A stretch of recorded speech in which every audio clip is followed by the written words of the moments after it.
वाले हैं streams in जावा। ठीक है, तो पूरा का पूरा चैप्टर मैं रिवाइज कराने वाली हूँ एंड चलो करते हैं। सबसे पहले स्ट्रीम्स क्या होता है। जावा प्रोग्राम मतलब जावा को अगर जावा को इनपुट और आउटपुट परफॉर्म करना है तो उसको लगता है यूज़ करना पड़ता है स्ट्रीम्स का।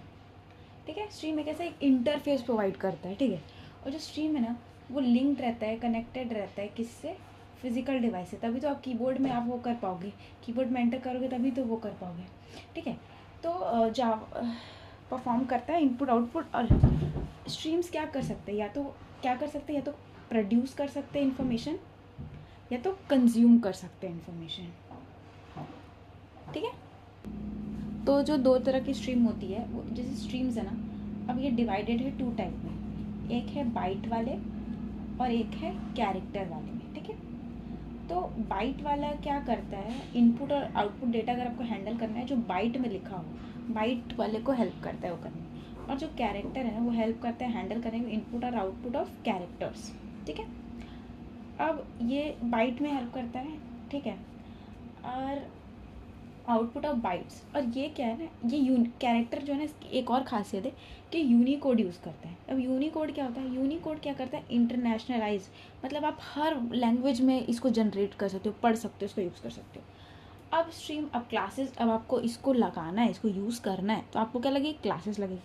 तो देखो, अगर हम लोग को फिर से यहीं पे स्ट्रीम्स में आते हैं, अगर हमको स्ट्रीम्स में अगर बाइट को रीड करने के लिए अलग क्लास इंपोर्ट करनी पड़ेगी, अलग क्लास को इन्वोक करना पड़ेगा, और कैरेक्टर अगर को यूज़ कर रहे हैं तो हम लोग को अलग क्लास करना पड़ेगा। जैसे अगर हमने बाइट किया, ठीक है, और अगर कैरेक्टर किया तो दोनों के लिए अलग अलग है। देखो, इनपुट के लिए एक क्लास लगती है, आउटपुट के लिए, तो दोनों में दो दो होंगे। तो जैसे बाइट के लिए है, बाइट के लिए लगेगा इनपुट स्ट्रीम और आउटपुट स्ट्रीम, ऐसे। और अगर हम कैरेक्टर के लिए करें तो कैरेक्टर क्या करेगा, रीडर और राइटर, ये दोनों लगेगा। तो जब ऐसे मैंने डिस्कस किया कि अब हम बाइट के बारे में पढ़ेंगे। बाइट में क्या आता है आपका इनपुट स्ट्रीम और आउटपुट स्ट्रीम। ये क्या है, एब्स्ट्रैक्ट क्लासेस हैं जो हेल्प करती हैं स्ट्रीम इनपुट लेने के लिए, और जो डिस्क्राइब करती हैं स्ट्रीम इनपुट लेने के लिए। और आउटपुट स्ट्रीम क्या है, ये abstract classes that describes the stream output. ठीक है, ये दोनों हैं। अब उसके बाद हमारे आता है कि स्ट्रीम क्लास में और क्या क्या है, स्ट्रीम क्लास में और क्या क्या चीज़ें हैं। तो हम लोग डिस्कस करते हैं कि कौन कौन सी स्ट्रीम क्लास हम लोग को देखने मिलती है बाइट वाले में। ठीक है, तो पहला है आपका बफर्ड इनपुट स्ट्रीम लिखना, पहले बफर्ड लिखना फिर इनपुट फिर स्ट्रीम। ठीक है, ये बफर इनपुट के लिए यूज़ होता है। तो वैसे बफर्ड आउटपुट स्ट्रीम भी है, वो हो गया। ठीक है, उसके बाद है byte array input stream. Byte array input stream का मतलब क्या हो जाएगा कि अगर हमको एरे है उसमें से हमको बाइट रीड करना है, रीड्स फ्रॉम बाइट एरे, उससे कर सकते हैं। क्या है, बाइट एरे इनपुट स्ट्रीम। फिर अगर हमको अगर हमको जावा का डेटा टाइप पढ़ना है, स्टैंडर्ड डेटा टाइप, तो हम लोग करते हैं यूज़ डेटा इनपुट स्ट्रीम, क्योंकि इसके अंदर क्या रहता है, मेथड्स रहते हैं। ये हेल्प करता है हमको रीड करने में जावा के स्टैंडर्ड डेटा टाइप्स। अगर हमको फाइल से रीड करना है तो हमको क्या करना पड़ेगा, फाइल इनपुट स्ट्रीम। ठीक है, अब फिल्टर इनपुट स्ट्रीम क्या करता है, ये इम्प्लीमेंट करता है इनपुट स्ट्रीम को। ठीक है, दूसरा, और फिर क्या है, फिल्टर आउटपुट होगा वैसी। फिर है ऑब्जेक्ट इनपुट स्ट्रीम, ये ऑब्जेक्ट को लेता है, इनपुट स्ट्रीम फॉर ऑब्जेक्ट। ठीक है, पाइप्ड इनपुट स्ट्रीम मतलब इनपुट पाइप लेंगे आप। अब प्रिंट स्ट्रीम क्या करेगा, output stream that contains print and println, मतलब आउटपुट वो प्रिंट करके देगा कुछ। ठीक है, output stream for print and println. और push back input stream that allows byte to be return to input stream. मतलब अब हम लोग उसके वो पढ़ लिए, स्ट्रीम क्लास पढ़ लिए। अब हम लोग पढ़ने वाले हैं आउटपुट और इनपुट स्ट्रीम के बारे में, क्योंकि यही लोग हम लोग को हेल्प करेंगे ना बाय उसको लेने के लिए। ठीक है, तो देखो, जो आउटपुट स्ट्रीम होती है वो किस को, ये abstract class that define streaming output byte output. ठीक है, ये इम्प्लीमेंट करता है किसको तीन इंटरफेस को ये इम्प्लीमेंट करता है। एक होता है क्लोजेबल, एक है ऑटो क्लोजेबल और फ्लशेबल। ठीक है, देखो अब आप इसको कैसे याद रखोगे, फ्लशेबल आप भूल जाओगे ना, क्लोज करने से पहले आपको फ्लश करना पड़ेगा, क्योंकि मतलब वो पूरी वैल्यू आपको देनी पड़ेगी उस चीज़ को। बंद करने से पहले आपको सारा डेटा इनपुट सेव करना पड़ता है ना, फ्लश कर दिया, सेव कर दिया, ठीक है।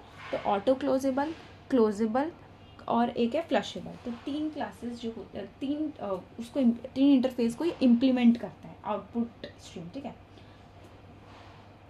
अब हम लोगों ने आउटपुट स्ट्रीम देख ली, ठीक है। ये तो हेल्प करेगा ना, मतलब आपको ये इसको किसी के अंदर डाल के आपको यूज़ करना पड़ेगा, ये यूज़ करने के लिए हेल्प करेगा, ठीक है। छोटा छोटा काम करना है ना, इनपुट आउटपुट लेना है तो किससे लेना, फाइल से लेना पड़ेगा। तो हम फाइल पर देख लेते हैं, इसे लेते हैं, अगर फाइल से लेते हैं, file input output stream, input output stream, output stream. तो देखो फाइल आउटपुट स्ट्रीम क्या करेगा, फाइल आउटपुट स्ट्रीम क्या करेगा, ये अपना खुद का लेना है ना, इसको कौन हेल्प करेगा, कौन सी क्लास हेल्प करेगी, ये अपना खुद का क्रिएट करेगा आउटपुट स्ट्रीम, आउटपुट स्ट्रीम। और ये आउटपुट स्ट्रीम ताकि आप लिख सको, और आप खुद जानते हो कि ये किसको किसको इंटरफेस को इम्प्लीमेंट कर सकता है, क्लोजेबल, ऑटो क्लोजेबल और फ्लशेबल को। तो कोई भी काम कराना है, ये काम है हमारा, फाइल से हमको डेटा को रीड करना है, तो हम क्या करेंगे, हम बोलेंगे भाई आउटपुट स्ट्रीम तुम आ जाओ और अपने साथ जो जो तुम इम्प्लीमेंट करवाते हो इंटरफेस वो भी लेके आ जाओ। अब जो दूसरा स्ट्रीम क्लास है वो है आपका बफर्ड, हमने जो डिस्कस किया ना, बफर्ड इनपुट आउटपुट जो भी है बाइट स्ट्रीम देता है ना, बफर्ड बाइट स्ट्रीम। इसमें क्या क्या आता है आपका, दोनों आता है, बफर्ड इनपुट स्ट्रीम है ना, बफर्ड इनपुट स्ट्रीम और बफर्ड आउटपुट स्ट्रीम, ठीक है।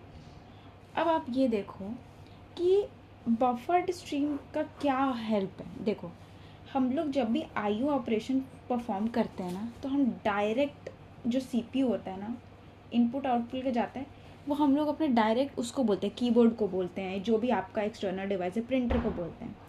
तो इसका स्पीड जो है ना ये बहुत हाई है, ठीक है, और इसका स्पीड जो है ना बहुत स्लो है। तो परफॉर्मेंस जो होती है ना सीपीयू की बहुत गिर जाती है, तो ये इसमें टाइम टेकिंग बहुत होता है, ठीक है।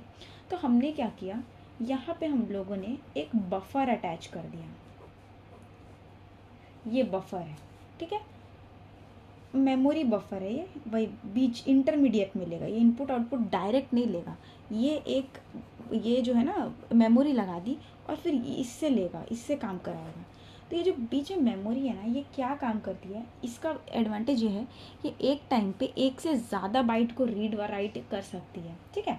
तो परफॉर्मेंस इससे बढ़ जाती है, इसीलिए क्योंकि क्या करता है ये ना, एक मतलब ये गोडाउन टाइप का है ना, गोडाउन में सारा सामान आप ला के लोड कर दियो, अब जब चाहिए निकाल लो, जब ये डाल दो, वैसा काम है, ये गोडाउन है। आपने एक दुकान खोली, आपका घर इधर, दोनों एकदम दूर दूर, लाते ही लाते पूरा दिन बीत जाता है। तो हमने बीच में बफर लगा दिया, बफर मतलब यहाँ पे मेमोरी बफर की बात हो रही है, जो भी आप इनपुट आउटपुट करोगे वो आ जाएगा बफर में, और ये जो बफर है ना इसकी स्पीड बहुत ज़्यादा हो जाती है, तो ये सीपीयू के लेवल को मैच कर पाता है, तो हम लोग बहुत जल्दी जल्दी काम कर सकते हैं, परफॉर्मेंस बहुत जल्दी बढ़ जाती है। तो buffer is available, skipping, marking, reset कर रहा है डेटा को, तो बहुत आसानी हो जाती है। अब जो है हमारा आता है डेटा इनपुट आउटपुट वाला, data output stream, data input stream. अब ये क्या हेल्प करता है, अगर हमको प्रिमिटिव डेटा को रीड या राइट करना है, रीड या राइट करना है, उसको इनेबल करता है, प्रिमिटिव डेटा टाइप जो होते हैं स्टैंडर्ड जावा के, उसको। अब इसमें ना इसमें दो को इम्प्लीमेंट करता है, दीज इंटरफेसेस डिफाइन। तो ये जो डेटा आउटपुट स्ट्रीम है ना और इनपुट स्ट्रीम, दोनों दो इंटरफेसेस को इम्प्लीमेंट करते हैं, दो इंटरफेसेस इसमें, एक है आपका डेटा आउटपुट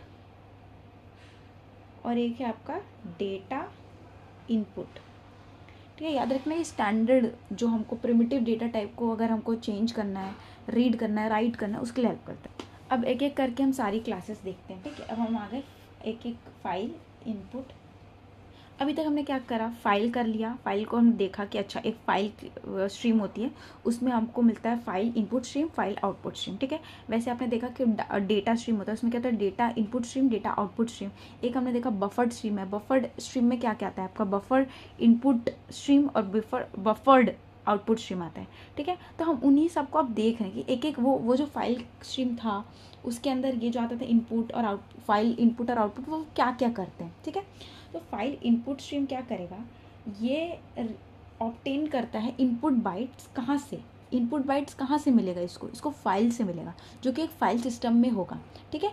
अब कौन सी होगी फाइल, किस तरीके की फाइल होगी, वो किस पे डिपेंड करता है कि किस इन्वायरमेंट में what files are available, depends on the host variable, ठीक है। अब इसका यूज़ आप मतलब बाइट में आप क्या इनपुट लोगे फाइल से, क्योंकि फाइल्स में तो कैरेक्टर्स ज़्यादा होते हैं, मतलब एक बात बता रही हूँ। तो ये हेल्प करता है हमको रॉ बाइट्स लेने के लिए। रॉ बाइट्स मतलब अगर आपकी कोई फाइल में इमेज डेटा है, रॉ बाइट्स में क्या क्या आएगा, इमेज डेटा।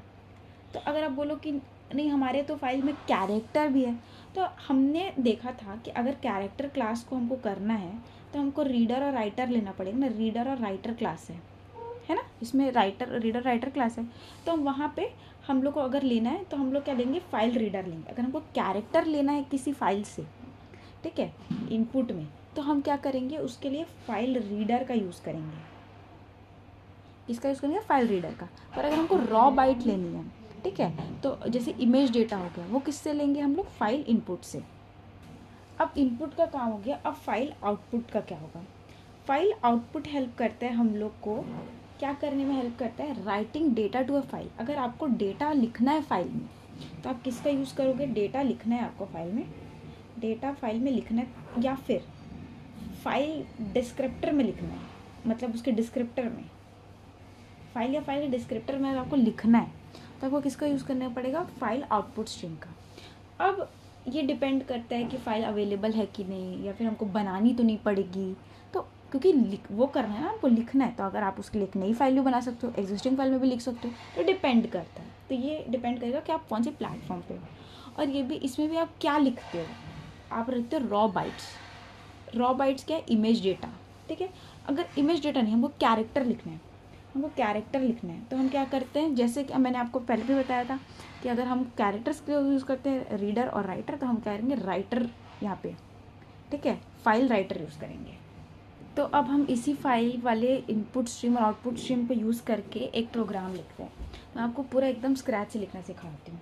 यहाँ पे कर पाएंगे import java.io, क्योंकि हम लोग इनपुट आउटपुट ले रहे हैं। अब इसमें और स्पेसिफाई कर देते हैं, हम लोग फाइल इनपुट स्ट्रीम रीडर काम करें, फाइल इनपुट स्ट्रीम से काम कर रहे हैं, ठीक है।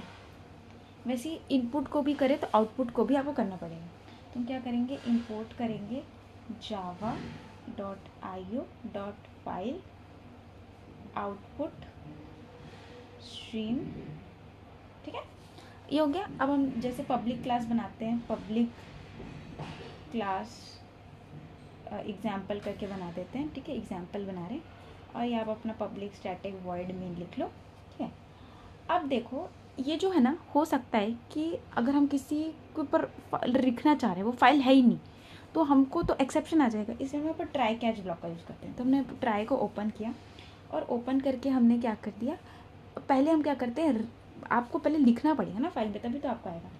तो लिखने के लिए हम लोग क्या यूज़ करते हैं, फाइल आउटपुट स्ट्रीम, इसको एफ आउट लिख देते हैं, और इसको इसी क्लास है ना ये फाइल, तो इसको वो बना रहे हैं न्यू फाइल आउटपुट स्ट्रीम, और कौन सी फाइल को ओपन करना है उसका आप लोकेशन यहाँ पे दे दो, नाम दे दो, लोकेशन दे दो, फाइल नेम दे दो, ठीक है। अब हम इसमें क्या करेंगे, एफ आउट में हम क्या कराएंगे, राइट कराएंगे कुछ, मैं राइट कराती हूँ, मान लो 65। जैसे ही आपने काम कर दिया, इसको बंद भी करना है, ठीक है। एफ आउट को हमने क्लोज भी कर दिया, क्लोज किए बिना कुछ नहीं होगा, ठीक है। तभी जब ये क्लोज होगा तभी हम लोग इनपुट वाला में काम कर सकते हैं, ठीक है। अब हमको इनपुट लेना है कि अच्छा हमने क्या लिखा भाई, बताओ क्या लिखा। तो file input stream F in equal to new file input stream, ठीक है। आप कौन सी फाइल को रीड कर, मतलब वो कर रहे हैं, वे वाले को हम डाल देंगे यहाँ पे नाम। अब उसके बाद हम क्या करेंगे, एफ इन डॉट रीड कर रहे हैं, ठीक है, रीड कर रहे हैं, मतलब ये आपको रीड आएगा तो आपको डिस्प्ले होगा। तो डिस्प्ले क्या करना है, हमको ये करना है, तो इंट आई, जो आप जिस सेट को डालें, जो आप यहाँ पे डाले हो उसी टाइप का आपको यहाँ पे लेना पड़ेगा। तो इंट आई करके लिया और आपको क्या करना है, रीड करना है, ठीक है। अब आप क्या करोगे, इसको प्रिंट करा दो, system dot out dot print. आप इसका कैरेक्टर साइड भी प्रिंट करा सकते हो, या आप जो भी बाइट वाला है तो जो भी करा सकते हो। मैं कैरेक्टर में चेंज करें तो 65 आना चाहिए, ठीक है। अब इसका काम हो गया, तो आप इसको क्या कर दो, इसको आप कर दो क्लोज कर दो, ठीक है। क्लोज कर दिया और फिर ट्राई ब्लॉक को क्लोज कर दिया, तो आप एक्सेप्शन ब्लॉक खोल दो, एक्सेप्शन ई, और फिर system dot out dot print N करके ई करके लिख दो, ठीक है। कोई हार्ड फास्ट नहीं था। क्या करना है, सबसे पहले input stream reader, input file input stream देखो यार फिर से बताती हूँ, फाइल इनपुट स्ट्रीम और फाइल आउटपुट स्ट्रीम दोनों को आप क्या करोगे, इंपोर्ट कर दिया। उसके बाद आप ऐसे पब्लिक क्लास जैसे बनाते हो, पब्लिक स्टैटिक वर्ड में लिख दिया। फिर उसके बाद आप क्या करोगे, फाइल को, जिस फाइल में आपको लिखना है, लिखने के लिए हमको क्या यूज़ करते हैं, आउटपुट। मैं आपको बताई हूँ, लिखने के लिए आउटपुट यूज़ करते हैं। लिख लो ये कहीं पे, लिखने के लिए आउटपुट वाला यूज़ करेंगे। तो फाइल आउटपुट स्ट्रीम को आप क्या करोगे, या बुला लोगे, कौन सी फाइल करानी है, ठीक है। उस फाइल को आप उसमें लिख दो और क्लोज करना बहुत इंपॉर्टेंट है। जैसे ही क्लोज करोगे, अब उसी को आप क्या कर रहे हो, यहाँ पे आप क्या कर रहे हो, रीड कर रहे हो, ठीक है। तो रीड के लिए मैंने बताया था इनपुट वाले को बुलाया, आपने रीड किया। क्या रीड करना है, वही डेटा को आपको अलग से लेना पड़ेगा ताकि आप इसको प्रिंट करा सको, डिस्प्ले करा सको, ठीक है। उसको बंद कर दिया। यहाँ पे हो सकता है फाइल ना हो तो हमको एक्सेप्शन आ सकता है, इसलिए हम लोग ट्राई कैच ब्लॉक का यूज़ किया। अब हम लोग का फाइल हो गया। अब हम लोग किस में जाते हैं, अब हम लोग जाते हैं डेटा वाले में। तो हम लोग ने पढ़ा डेटा इनपुट स्ट्रीम, हम लोग पढ़ते हैं डेटा इनपुट स्ट्रीम क्या है। और डेटा इनपुट स्ट्रीम ये लेट करता है, ये अलाउ करता है, ये क्या करता है, अलाउ करता है एक एप्लीकेशन को, an application let's an application read करने के लिए primitive Java data type from input stream,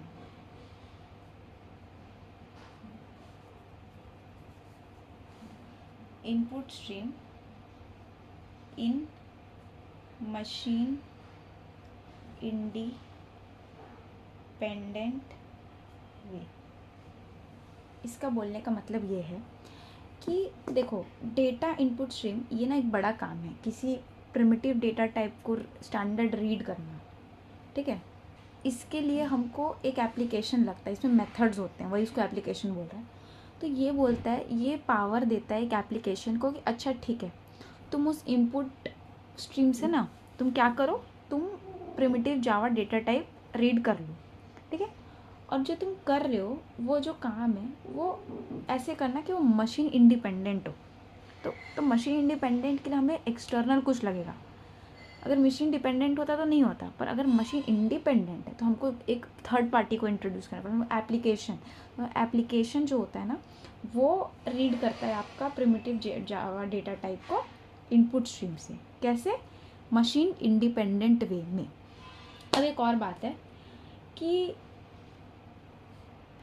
जो डेटा इनपुट स्ट्रीम है ये थ्रेड सेफ नहीं है, क्योंकि ये, अरे आप ऐसे सोचो, ये थ्रेड सेफ क्यों नहीं हो सकता। Multi threaded access is not, data input stream is not necessary safe for multi threaded access. ऐसे समझ लो थर्ड पार्टी ऐप आ रहा है, ऐसा कुछ तो सेफ नहीं है। और thread safety is optional and is responsibility of user methods of the class, क्योंकि तो बाहर का काम कर रहा है ना, बाहर वाला आपका काम कर रहा है, तो आप बाहर वाले को अलाउ एक्सेस कर रहे हो। तो ये जो थ्रेड सेफ्टी वगैरह चीज़ है ना, वो रिस्पॉन्सिबिलिटी यूज़र ऑफ मेथड्स की इन दो क्लास जो वहाँ पे यूज़ कर रहे हैं। अब जो डेटा इनपुट आउटपुट स्ट्रीम है, इसका हम लोग क्या करते हैं, प्रोग्राम देखते हैं। हम लोग क्या करेंगे, सबसे पहले करेंगे import Java dot IO dot, पूरा सारा का सारा ले लेंगे। एक बना लेंगे पब्लिक क्लास एग्जाम्पल करके, जैसे हम बना रहे थे, ठीक है। एक अपने लिखेंगे पब्लिक स्टैटिक वॉइड में। अब यहाँ ट्राई कैच ब्लॉक का ना यूज़ करके मैं क्या कर रही हूँ, थ्रोज आईओ एक्सेप्शन, ठीक है। अगर नहीं मिला तो मैंने क्या कर दिया, थ्रोस, आप ट्राई कैच ब्लॉक का भी यूज़ कर सकते हो, कोई प्रॉब्लम नहीं है, थ्रोस IO एक्सेप्शन, कुछ भी कर सकते हो आप, ठीक है। ये कर दिया। अब आप देखो कि सबसे पहले क्या करना है, हमको फाइल में राइट करना है। राइट करने के लिए हम लोग आउटपुट का यूज़ करते हैं। तो हम लोग क्या करेंगे, डेटा आउटपुट स्ट्रीम को हम लोग बुलाएंगे और हम लोग बोलेंगे, उसको मान लेते हैं DOT equal to new data output stream, ठीक है। ये एप्लीकेशन है, तो कि एप्लीकेशन किसी को ओपन करेगा, एक फाइल को ओपन करेगा। हम क्या करेंगे, न्यू फाइल आउटपुट स्ट्रीम, ठीक है। और फाइल को हम खोल देंगे, ठीक है। हमने खोल दिया इस फाइल को। सबसे पहले एप्लीकेशन ही खोलेगा उस फाइल को, समझ गए, एप्लीकेशन फाइल को ओपन कर रहे हैं, ये हो गया। तो अब हम लोग क्या करने वाले हैं, अब इसी में हम लोग क्या करेंगे, इसी फाइल में हम क्या करेंगे, ये वाला लिखना है DOT, ये क्या करेगा, राइट करेगा, डबल राइट करेगा, क्योंकि प्रिमिटिव डेटा टाइप में लिखता है ना, तो डबल लिखेगा। तो हम क्या करेंगे, 100.5 कर दिया। अगर हमको फ्लोट में लिखना है, सॉरी इंट में लिखना है, तो हम क्या कर देंगे, राइट इंट, ठीक है, ऐसे करके कर दिया। अब ये हो जाने के बाद हम क्या करेंगे, उसी इनपुट स्ट्रीम इनपुट हम क्या करेंगे, अब वो फाइल को हम वो करने वाले हैं, रीड करने वाले। तो रीड करने के हम ये यूज़ करेंगे, equal to new file input stream, जिस भी फाइल को रीड करना है। फिर हम इसको बुलाएंगे एप्लीकेशन को, आओ बेटा हमने फाइल ओपन कर लिया, अब तुम रीड करो। तो हमने डेटा इनपुट को बुलाया, और हम यहाँ पे जब न्यू डेटा वाला लिखेंगे ना, तो यहाँ पे ना ये जो लिखा है ना, इसको यहाँ डाल देंगे, ठीक है, यहाँ डाल देंगे। अब हम लोग एक वेरिएबल ले लेंगे डबल D, जो क्या करेगा, रीड करेगा। किसको रीड करना है, ठीक है, रीड करेगा डबल को, ठीक है। फिर उसके बाद वैसे ही आप इसको रीड कराना है, इसको, तो आप इंट I करके DIN.read इंट कर दो, ठीक है, और उसके बाद इसको प्रिंट करा दो, ठीक है। बस इतना ही करना है। क्या करना है, सबसे पहले IO वाला कर दिए क्लास, यहाँ पे मैंने एक्सेप्शन थ्रोज है ना कीवर्ड, IO एक्सेप्शन करा दिया। फिर मैंने क्या किया, एप्लीकेशन को भी बोला, भाई तू फाइल को ओपन कर और उसमें लिख, ठीक है। मैंने बुक को बोला, मैंने हाथ को बोला, मेरा हाथ एप्लीकेशन है, ये बुक है, बुक को मैं खोलूँगी, कौन खोलेगा, हाथ। तो हाथ के एप्लीकेशन करेगा फाइल को ओपन, फिर उसके ऊपर लिखेगा। तो कौन सा है, write double, write int, write char, ऐसे करके फंक्शन है। तो आपने लिखवा लिया। लिखवाने के बाद आपकी फाइल को आपको ओपन ही रखना है, ठीक है। तो फाइल को आपने ओपन रखवाया, अब मतलब फाइल को फिर से ओपन ही रखवाया। अब हमने बोला फिर से एप्लीकेशन को तू आके रीड कर। अब रीड कर, इसका डेटा हमने लिख लिया, तो रीड कर। तो रीड करने के लिए वो क्या करेगा, वो क्या आपने जो भी आपने दोनों को बुला लिया, ठीक है। और फिर उसके बाद वो सारे जो भी आपने डेटा लिखे थे उसको एक वेरिएबल में आप डालते जाओ, फिर सिस्टम ऑर्डर प्रिंट करा लो,